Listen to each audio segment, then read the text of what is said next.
Hi, you guys. This is CT Johnson, the funding doctor, and today is day 122 of the pandemic. This is the funding doctor's COVID-19 financial survival guide. Today, we have with us a developer, a guy who I have had the pleasure of working with, who's going to talk to us a little bit about what it's like to be a developer in the midst of all of this. And he has a few stories I can tell you. So I will turn this over. This is Edmund Pelgen. And I will ask Edmund to start by give us a 10-second sort of overview background about you, and then a little bit about the development that you're working on. All right. So as you know, Edmund Pelgen, I run an SEO agency. That's my core business. My wife and I run an SEO agency and she runs e-commerce businesses. But we made this decision to enter the property development game based on the fact that we have an 8-acre property. And we thought it'd be a good opportunity to realize some of the value that we've got in this block. And so we decided to proceed with a 14-block subdivision. And that's where we met you. All right, fantastic. And so tell me, what is the sort of the logic behind it? So you have this piece of land that you're going to do, you're going to subdivide it, and then you're going to sell the lots off to other folks who want to move into the area. Is that the idea? Absolutely. So where the block is located, it's in a suburb called Rosemount, which is slightly rural. It's just outside of Nambour. So it's quite a nice area. It's green, it's lush, and the land. There's a good amount of demand for land and for first homeowners and whatnot who want to build their first home. So we thought this would be a great opportunity to actually realize the value of the land, because it was becoming challenging for us to maintain such a large block. Right? We raised our kids on this block. They had a lot of space to run around, but as you get a bit older, this is the ideal opportunity to get some value out of it and probably move into something smaller. So it had all those tick boxes, as it were. Yeah, that's fantastic. And so tell me then, here's the big question that everybody sort of wants to know. How has COVID-19 impacted the project? So, as you know, the process of doing a subdivision is relatively long and complex, and there are pieces that require input from various stakeholders, whether that's council, whether it's government, whether that's other consultants. And the reality is COVID-19 has slowed down the part of the process which involves feedback and input from some of the regulatory body, the council, the state government, things like that. The challenge has been people are in a state of fear and they're locking down and they're all working remotely from home. But, the reality is, I think like everyone, when we're locked down at home, sometimes it's like, well, we're on bloody holiday, and Exactly. I'll let those emails pile up, and sometimes that's just where your mind is. And so it's been challenging to get prompt and quick responses back from people. And at the same time, obviously, when we need consultants out on the site and whatnot, there has been challenges there as well, simply because there are movement restrictions as well. So it's just slowed everything down, which can be a bit frustrating, given that we want it to move as quickly as possible. Yeah, of course. And so I guess shifting gears a little bit, so moving away from kind of the COVID-19 aspect and just to your experience as a developer, what do you reckon is the hardest part about being a developer? Right. So we could talk for hours about this, but and when you start this process, you don't realize how challenging it's going to be. And I'm trying to be polite and not say it's been a nightmare, but the reality is you don't know what you don't know. It's like any new business, any new industry that you go into. If there's one skill I can recommend you learn, it's to get up to speed as quickly as possible, right, in the industry. Yeah. And often a lot of us try to do that by finding partners who are experienced and consultants who are experienced. And in this industry, that's what you're going to have to do. You're going to have to find good partners and good consultants, because that has been the most frustrating part is you can go to Google and you can search, and there'll be developers who sell information, and they'll give you a very broad overview. But that broad overview is still insufficiently detailed to tell you about all the areas where it will go wrong, right? Right. It's like saying this is how you build a car. You get a chassis and some wheels and you bung it together. But the reality is there's a huge amount of complexity, and that's been the toughest thing. Is I've got to do this and then this, and then you get to this point, and then someone says, "Well, have you done this?" And you think, gosh, nobody told me, right? And the challenge has been sometimes that you rely on the partners to give you that heads up. And sometimes they do, sometimes they don't, because what's a priority to you may not be a priority to them, and they might have the big picture. And so that's the challenge is, as a developer, you're responsible for trying to get all these right people to move the project forward. But sometimes you just don't know what you don't know, and that's been the biggest frustration. Yeah. No, I can well understand that. And I have to say that's something that I hear, kind of the impression that I get from all the developers that I work with, no matter what size they are, is that the life of a developer is just putting out fires, right? It is Yeah. that, and you know, you start with a plan for how you're going to avoid fires and how you're going to prevent fires, but you know, at the end of the day, there's going to be a bunch of fires that you have to run around putting out and sorting out that you just didn't know until it started Yes. happening. Yeah, absolutely. So then what do you reckon is the best part about being a developer? You talked about some of the difficulties. What's sort of the best part about it? Well, I think the best is yet to come, right? So when this thing is finished and everyone's got their land and no one's frustrated or waiting and the development is done, that will be the best part.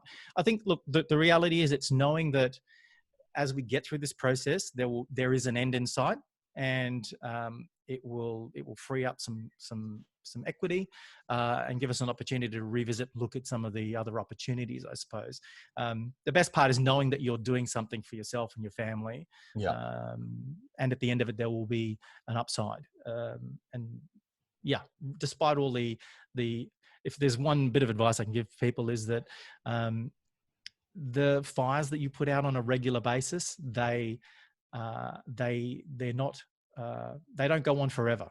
sure. You're going to have wins and you're going to have losses, and the key thing to remember is don't have a heart attack just because of those ones, because there are going to be more challenges Yeah. and hurdles for you in advance. So just take them on the chin, let them flow through you and deal with them, and then move on to the next one. That's the key thing, is recognizing that this is an ongoing process, you know.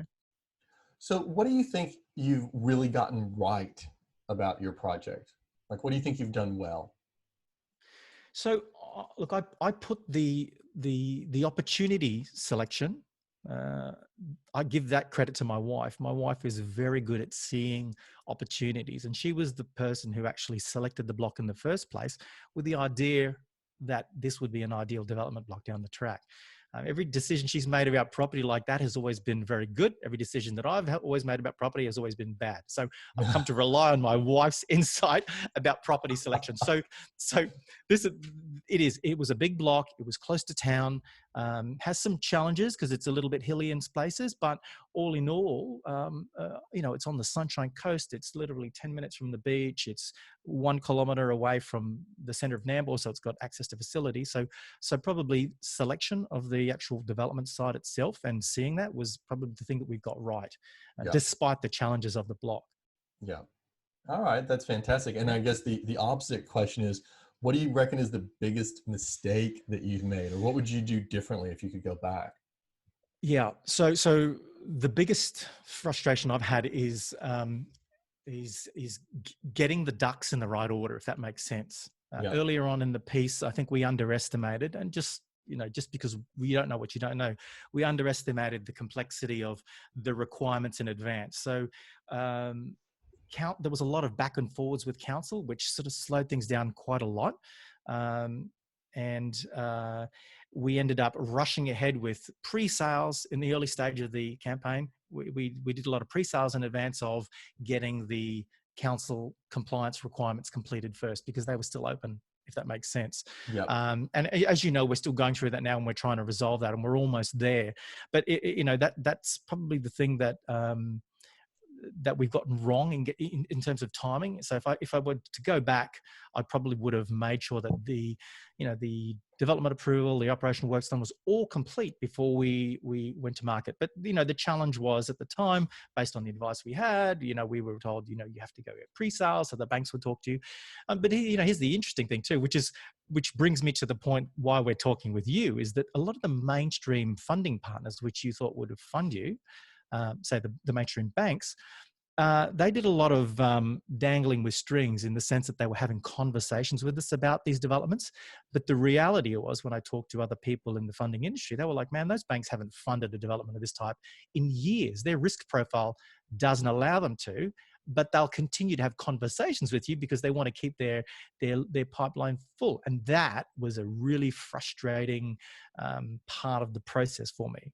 And that's why, and I'll say this straight out, when we started having these conversations with you, that was a really enjoyable, clear, upfront process. So your approach was a little was quite refreshing by comparison, if that makes sense. I'm trying to think of the other thing that we probably would have gotten right. If there are other first-time developers, my other piece of advice would be start on something small and simple. Yes.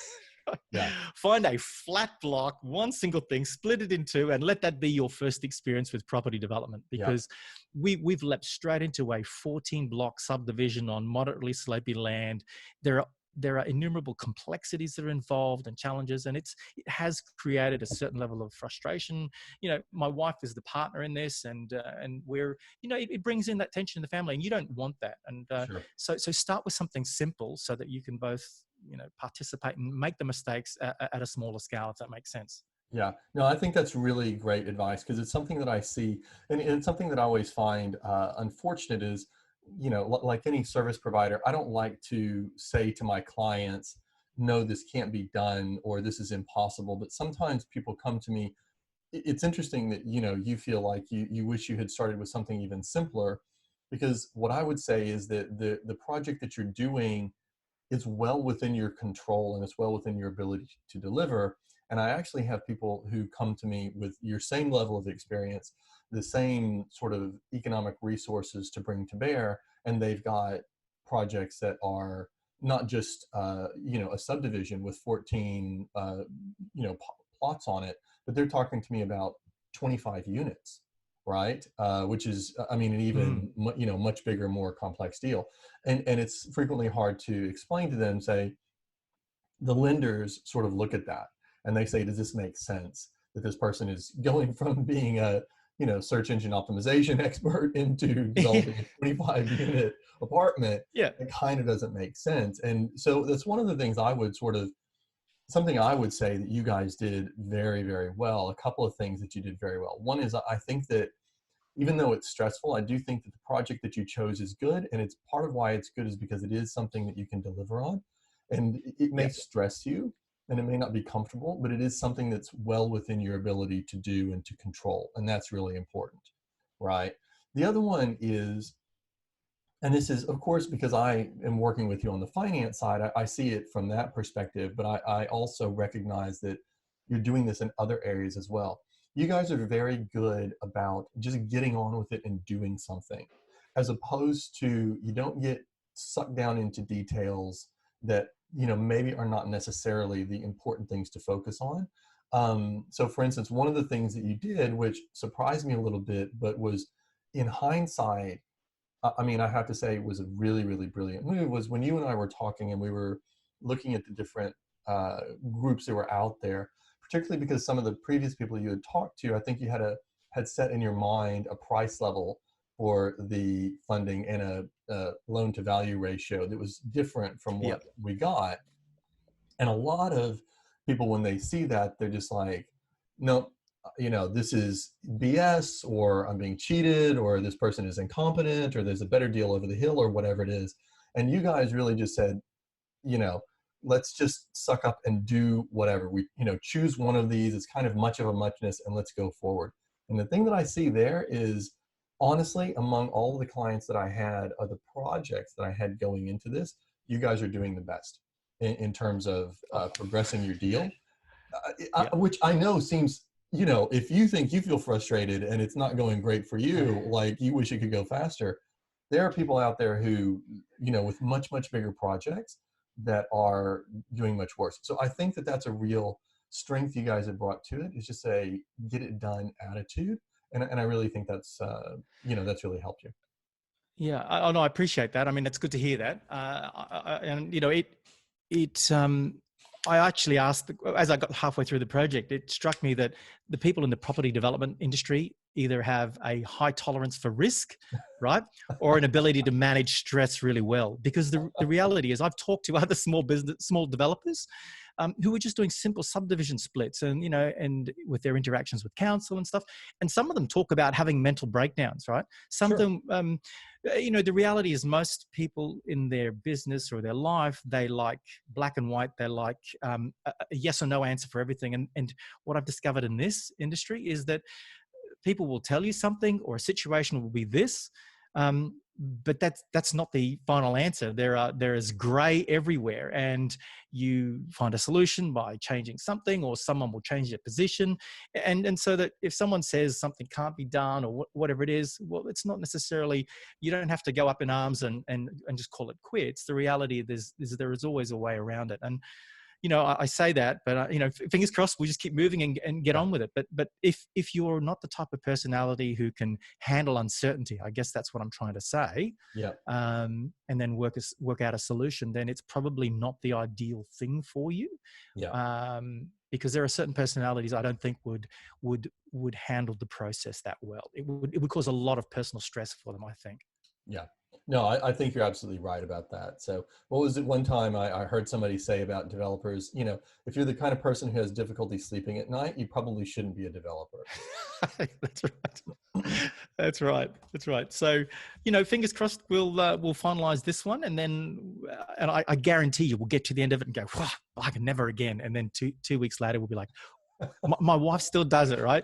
She's online and she spots opportunities everywhere. She says, there's a 16 acres over there and it's flat, and it's zoned this. And I'm like, really? We've got to get through this someplace. But no, like I said, my wife is an amazing opportunity identifying machine. So Yeah. I'm lucky to be partnered with her. Yeah, that is good to have a partnership like that. So is there anything else you think that we ought to cover? Any other advice you'd like to offer to people who are thinking about getting into this game?